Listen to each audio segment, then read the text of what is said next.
Hi everybody, I'm going to do a quick presentation for you today, and it's going to be based out of the book of Ephesians. So we're going to do some pictorials and we're going to work our way through this. This is what I've learned so far. Hopefully you'll take it and you'll marry it with what you know and you'll get a fuller picture. But I think what you're going to see and what we're going to go through is going to be sort of new to you. It's going to be absolutely 180 degrees out of what we've been taught. So back to the book of Ephesians, I'm going to start off with in chapter 2, verse 19, it says, "Consequently, you are no longer foreigners and aliens, but fellow citizens with God's people and members of God's household, built on the foundation of the apostles, prophets, with Jesus Christ himself as the chief cornerstone." So right away, this is giving us some structure. If you take, whenever you build something, obviously we all know you dig a foundation. So right away, Jesus is our foundation. And then we build upon that.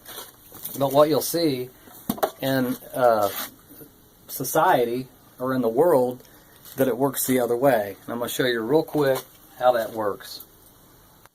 Okay, as we see in the world, this is kind of the shape that the world uses. This is not an evil shape in itself, but when we apply the world system to it, it is. So whether it's it's all about getting to the top. So I'll show you that in a minute. So at the top, in our government, you'd have a president, and then you'd have a vice president, and then you'd have I think it goes Secretary of State, maybe Speaker of the House. I might have these a little bit out of order, and then you'd have probably Congress in there, and then you would have obviously your federal government, and then you would go down to your state, then your county, and then county municipal, and then clear down here at the bottom would be the citizens. They'd be clear on the bottom. Okay, so we're going to use another example now. This would be more like a corporate organization. So at the top, you would have, again, the president, probably maybe a vice president, depends on how you're structured. Then you'd have like a board of directors. Under those would be lower level management, okay? And then under that would probably come in, perhaps, depending on what you're doing, maybe some salespeople. And then clear at the bottom would be, again, what we would call just the laborers. Okay, in our next example, unfortunately, it's no one's fault. It's just happened. Over time, we have molded the church after the world. One of the great teachers was Miles Monroe, and he didn't really necessarily have this concept, but he understood not living under a democracy, okay? He lived under the king, okay? So they had a king, so whatever the king did, that's what the people did. But that's not the way it works in the United States of America. So it's we the people, so we have a voice, we can make changes and do things on our own, but oftentimes we don't look to a king to do those. So, and unfortunately we end up being gods ourselves. So what happens is we've molded the church after the world, and the first thing we do is, just like Israel, they wanted a king, right? Well, but we want someone in charge. We want one person, and that typically is what we would call the pastor. And then under the pastor, a senior pastor, depends on how big your church is. However, you might have maybe you'll have some elders, okay, and then under that, you might have a youth pastor, okay, and then as you go down, you may have a worship director, worship leader, worship pastor, whatever you want to call it. And then under that, depending on how big you are, you might have some sort of secretary, and you might have somebody that does the finances, and so on and so forth. And certainly you'd have some deacons, right? And then clear at the bottom, this is where the congregation's at. So if we remember right, if we follow God's plan and God's design for building the church, it says that everything's built on the foundation of Christ Jesus. So we're going to use that right here. We're going to put, this is Ephesians 2:20. Okay? That's how we start. This is the scriptural model. This is the biblical model for a church. So here is Ephesians 2:20, like we already showed you. This is the foundation, okay? And built upon that, it says it is the apostles, okay, and the prophets. Okay, that's where it starts. And I already might have lost some people with that, because they might say, well, our church or our organization doesn't really recognize those gifts. Well, if you go over to Ephesians 4:11, that's where you'll find the ministry gifts. And let's just read that real quick. It says, it was he who gave some to be apostles, and some to be prophets, some to be evangelists, and some to be pastors, and some to be teachers. So let's go ahead and put those in there. So we have apostles, prophets, the next would be the evangelists, the pastors, and the teachers, okay? And some people refer to this as the fivefold ministry gifts, okay? And that's okay. That's just the way they recognize it. If your church recognizes all these ministry gifts, that's a great thing, okay? If you have these in operation, that's a great thing. But the end result is to have these in operation, not just in the church, but outside of the church. And we're going to go through that a little bit. As I talk here, apostle would be somebody who would be sent. That would be the first thing. And of course, there's more that goes with that.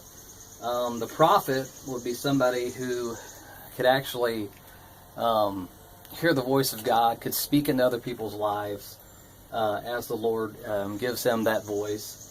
And then the evangelist, this is the one that most churches will recognize, or, they'll recognize this one more so than these two. But this is the guy that comes in, they want him to go away. Okay, he'll come in for a little bit, and he'll build you up, and then shoo, get out of here. And then, but the pastor here is the one that our Western church recognizes the most. And this is the one, if you go back to the other model, he's the one at the top. And that's not the case, okay? The pastor's not at the top. And I could go a little bit deeper with that. Really, elders are pastors, okay? When Paul came and he spoke to the church, in the book of Acts, he came and he talked to the shepherds. Okay, the elders are shepherds of the church, okay? And we'll get right back to that. And then, obviously, of your teachers. These gifts are designed to train and equip the body. The pastor and the elders, they may have some of these gifts, but certainly the pastor cannot hold all these gifts. So if you don't have these ministry gifts in operation, your church is going to be, it's only going to get to a certain point, and that's all the further it's going to get. But if you have these ministry gifts in operation, and it's built on obviously built on the foundation, this thing is totally balanced now. There's no way it's going to go. It's totally balanced on Jesus. And everything's moving up and out. Okay, it gets bigger and bigger and bigger as it goes up. So, unfortunately, in the United States especially, we've taken this pastor position, and it's not the pastor's fault normally. Okay, he normally doesn't probably know any better, but he has been expected to perform, maybe not all the time, but in some capacity, perform all these gifts that people are really looking for. And before long, he gets burnt out, and he doesn't know why, and he has all these expectations on him. and the congregation puts them on him, and he soon leaves that church and goes to another church, and then that church finds another pastor that they want him to do the same thing, and it's a wheel that keeps turning, but it doesn't seem to get anywhere. So we have to take the heat off the pastor, and we have to start designing our church in a fashion that's not designed off an airplane game or a Ponzi scheme. And that's how the other one, if the corporate America sort of is designed that way, it's dog eat dog. It's I want to get to the top. I need to climb the corporate ladder and get to that top pinnacle position. And we've put this ministry gift there, and we've expected him to do that.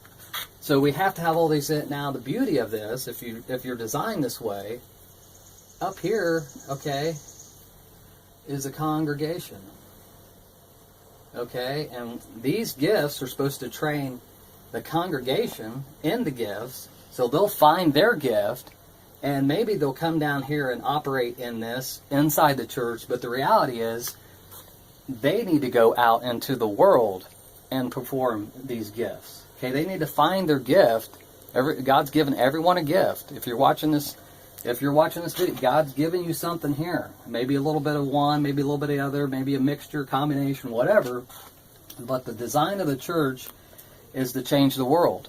It's not to change the inner church, and it's not to be a secret where we just keep it there and we hide it and we come listen to one man over and over and over. Remember, I told you that elders, okay, you should have at least, depending on the size of your church.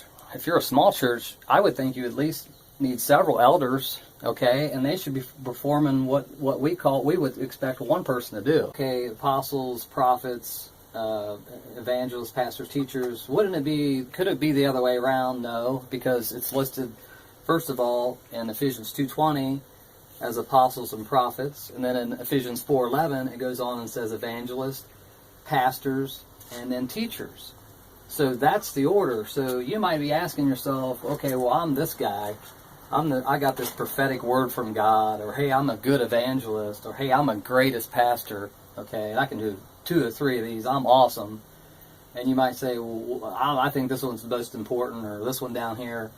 The reality is, it's this one that's the most important. The congregation is the most important. These ministry gifts are designed to come up under the congregation. If you'll notice, the model goes outward. Okay, it grows as it goes out. And typically when we build a building, the other way around, it starts at the base and it goes, see, everything in God's kingdom is in reverse. Okay? It's not molded after the system of man. The devil, the Satan, whoever, this evil, these demons, they'll try to come up with things that they're counterfeit, okay? They look like the real deal, but they're not the real deal. God's kingdom is in reverse, okay? Okay, actually, it's Satan's kingdom that's in reverse. I should say it that way, okay? He's the one that's in reverse, but he's going to try to trick us and get us to go after putting one person, okay, in charge of everything, and everything's under him, and that person, you got to go to him to be released into your ministry gift. That's hogwash. That's not right. And matter of fact, pastors out there, and church leaders, whoever you are, if you're doing that, I'd ask you, I would seriously ask you to read the book of Ephesians and ask yourself the question, hey, I'm going to be accountable for this. I have all kinds of talent in my congregation. If I'm coming here week in and week out, and all I'm doing is talking, wanting to hear myself talk, and then all these gifts that are up here are they're not in effect. They're not being used for the kingdom of God. They're not out in the community. They're not out making things happen. So I'd ask if anyone would want me to come and teach on this. This is a condensed version. I have multiple notes. I have, and I didn't really go off this. Everything I've done is just sort of off memory. But this is something I worked on, probably come up with about at least 4 or 5 years ago. And I can talk about it. This is actually a flow chart, okay, government flow chart. All right. The reality is, it really should work that way. If you're in a position, maybe you're not one of these. Let's say you have a position in your work, You really need to get the mindset down that, hey, I'm a servant. I'm here to serve, okay? And if when I go to work, I'm over here. I might be a boss over somebody, but I'm not over them. I'm under them. I'm to support them and push them to do better. I'm there to encourage them. I'm there to make it happen. And when you get that mindset down, you get this model down in your mind, and it's tough. I have to keep going back to it myself. But when you get it down, things start changing. Things start happening in your own life, in your personal life, and you start viewing things different. And it's so great that this model is not really, there's, I presented this in our own church, and somebody came to me afterwards and said, Jim, man, as that grows down, there's a lot of pressure down there at the bottom. So, and that's by design, because the ones that are in this gifts, they can handle it, okay? And they can handle that pressure, but really all the pressure is on Christ, and which is no pressure, because he's already handled everything. So consider that, even if you're not working within the church, this model will work out in the world. If the world would use this, if the church first would use this model, and the world would catch on to this model, it'd be a totally different place. So if you need any more information on this, or you have anything you want to talk about, maybe you disagree, call me. I'm open.